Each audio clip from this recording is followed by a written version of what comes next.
여러분 안녕하십니까? CJB 아침 뉴스입니다. 여야가 6월 지방선거에 출마를 원하는 후보자들에 대해 좀 더 엄격한 검증에 잣대를 들이대고 있습니다. 민주당은 부동산 투기자를 공천에서 배제하기로 했고 국민의힘은 지방의원 후보에 대한 자격시험 제도를 도입했는데 현장에선 불만도 나오고 있습니다. 조용권 기자입니다. 민주당 충북도당 공직후보자 검증위원회입니다. 기초단체장과 지방의원 출마를 희망하는 1차 검증 신청자 150여 명을 대상으로 아동과 성비위, 음주 뺑소니 등의 범죄 이력을 들여다보고 있습니다. 특히 이번에는 지난해 큰 논란이 된 LH 사태를 계기로 투기 목적으로 다주택을 보유한 경우 공천에서 배제했습니다. 지금까지 수차례 회의에서 5명이 부적격 처리됐고 1명은 부동산 관련 사유였습니다. 시민들로부터 지탄이 대상이 될 만한 자 이런 것까지를 전부 다 검증을 해가지고 실질적으로 유권자들의 대변인이 될 수 있는. 중앙당이 결정한 지방의원 후보자의 30% 이상을 여성과 청년에 강제 할당하는 지침을 두고는 검증 신청자가 30%에 못 미치는 등 현실적으로 어렵다는 불만의 소리도 나옵니다. 기존에 이제 우리 특히 이제 남성들 지금 준비했던 분들 입장에서는 그만큼의 이제 피해를 볼 수밖에 없는 거죠. 국민의힘은 지방의원 공천 자격시험 제도를 도입했습니다. 당원 당규와 공직선거법, 대북 정책 등에 대한 시험에서 기초의원 비례는 상위 35%, 광역의원 비례는 상위 15% 이상을 받아야 하고 지역구 출마자 적용 범위는 지역 도당에서 정합니다. 본인이 이제 뭐 유리하고 이제 그 법에 대해서 잘 이렇게 박식하고 아는 사람들은 좋다고 하는 거 연세가 있으신 분들은 꼭 그 시험을 봐서 성적이 중요한 거예요. 광역단체장과 기초단체장 후보는 2차례 이상 토론회를 벌여 공천 부적격자를 가려내기로 했습니다.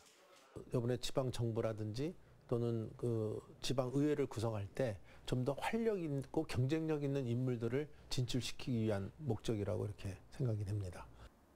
거대 양당의 후보자 검증 강화가 풀뿌리 지방자치의 역량을 높이는 계기가 될지 현장에서는 기대와 우려가 함께 나오고 있습니다. CJB 조윤광입니다. 청주FC 프로축구단 창단을 위한 사실상의 마지막 관문인 청주시 의회 상임위가 어제 열렸습니다. 지원 여부에 대한 최종 결론은 오늘 나올 것으로 예상됩니다. 홍우표 기자입니다. 프로축구단 창단 지원금 20억 원에 대한 지원 여부를 논의하는 청주시의회 행정문화위원회. 의원들의 질문은 청주를 연고로 한 프로축구단 창단의 필요성에 맞춰졌습니다. 충북 청주 프로축구단 창단 준비 사업 추진의 타당성, 보조의 필요성에 대해서 간단하게 설명해 주시겠어요? 체육도 역시 문화의 한 분야로 봐서 지금 시민들의 욕구를 충족해주고 또한 유소년들에 대한 그 축구 열망이랄까 진로 이런 것에 대해서도 저희들이 부응해야 된다고 생각이 듭니다. 프로축구단이 창단될 경우 지역사회에 어떤 긍정적인 효과가 있는지에 대한 질문.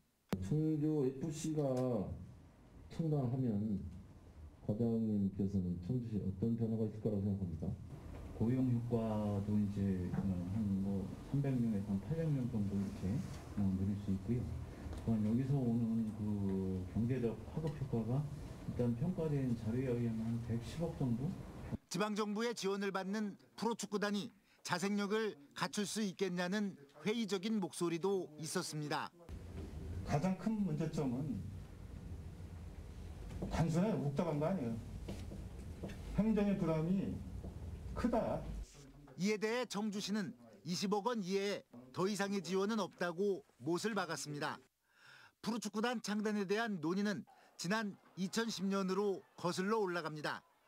당초 이시종 지사의 공약이었고 이후 민선 6기 이승훈 청주시장 시절 청주연고 프로축구단 창단이 현안으로 부상했습니다.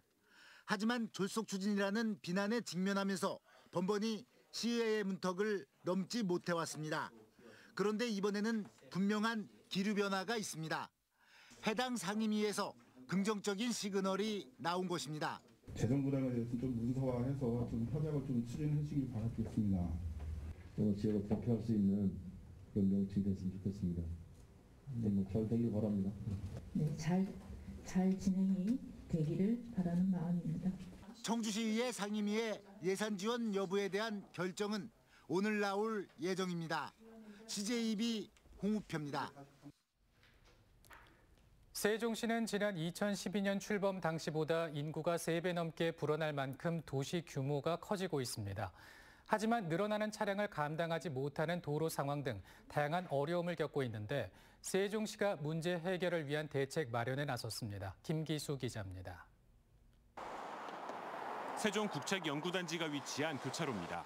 매일 아침이면 세종청사와 청주로 향하는 차들로 교통체증이 빈번하게 일어나는 곳입니다. 도로는 좁고 차는 증가하기 때문에 그 정체 현상이 계속해서 발생하고 있는 것 같습니다. 또 다른 문제는 시민들의 발의를 할 수 있는 택시입니다. 세종시 출범 당시와 비교해 인구는 3배 이상 늘었지만 운영되는 택시는 70대가 늘어나는 데 그쳤고 인구 1000명당 택시 대수는 0.92대, 청주의 4.89대에 비해 턱없이 부족한 상황입니다. 제가 지금 있는 곳은 세종의 한 아파트 단지 근처입니다. 제가 이곳에서 한 10분 정도를 기다려봤는데 택시를 찾기가 쉽지 않습니다. 세종시가 이런 문제를 해결하기 위해 대대적인 교통 여건 개선에 나섭니다. 우선 택시 86대를 내년까지 순차적으로 증차해 시민 불편을 해소하고 출퇴근 시간 교통 혼잡을 해소하기 위해 세종경찰청 도로교통공단과 함께 TF팀을 구성하기로 했습니다. 교통량 데이터를 수집해 최적의 신호체계를 구축해 나갈 방침입니다. 주요 정체 교차로에 대해서 시간대별로 최적의 신호체계를 수립하여 적용하고 점차적으로 모든 교차로로 확대해 나가도록 하겠습니다. 시민들이 교통문제 개선 효과를 체감할 수 있도록 하겠으며 또한 도심의 일반 주차 공간을 차지하는 캠핑카를 위한 200대 규모의 외곽 전용 주차 공간도 마련할 계획입니다. CJB 김기수입니다. 나누면 기쁨이 2배, 봉사도 그렇죠. 어제 충북의 봉사왕을 격려하는 자리가 마련됐는데요.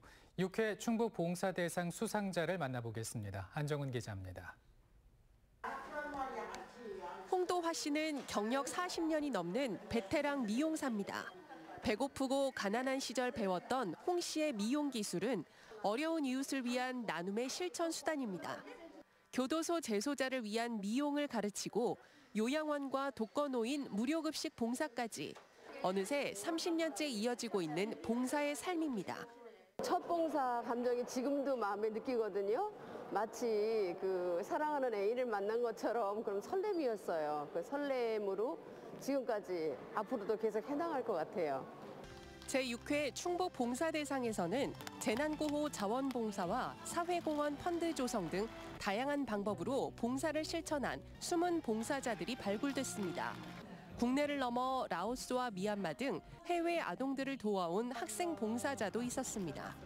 저희가 어려운 친구들을 돕기 위해서 그 친구들을 말로만 응원한다라고 하는 게 아니라 정말 진정한 친구가 돼주기 위해서 노력하면서 활동하고 있는 것 같아요. CJB와 라이온스협회 충북지구가 지난 2016년부터 시상해 오고 있는 충북 봉사대상. 올해도 7개 부문 11개 팀이 수상의 기쁨을 나눴습니다.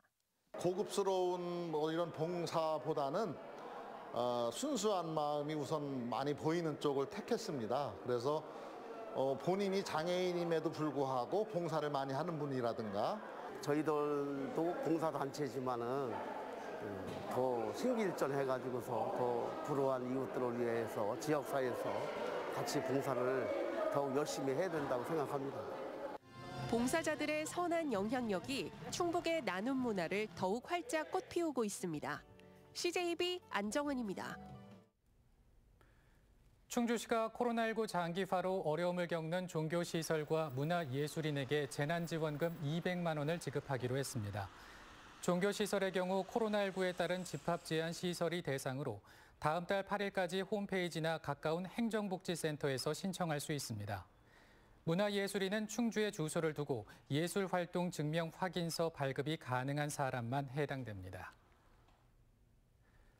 충북 옥천의 전국 최초로 산림바이오센터가 문을 열었습니다. 충청북도 산림환경연구소는 어제 산림바이오센터 개청식을 갖고 산림바이오 산업의 경쟁력 확보와 고부가가치 실현을 위한 연구를 추진하기로 했습니다. 옥천군 이원면 일원의 1,800제곱미터 규모로 조성된 산림바이오 센터는 종자 품질 검사실, 유전자 분석실, 식물 생장실 등을 갖췄습니다. 영화, 드라마 촬영지로 널리 알려진 단양 온달 관광지가 새 단장에 나섭니다.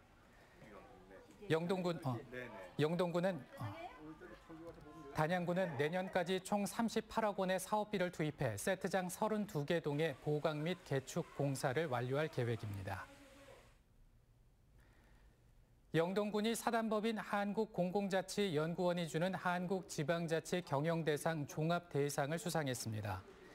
영동군은 용담댐 방류 피해에 따른 지역사회 갈등 조정 노력, SK 영동 연수원 유치, 맞춤형 복지정책 구현, 매니페스토 주관 공약 이행평가 3년 연속 최우수 등급 획득 등이 높은 평가를 받았습니다.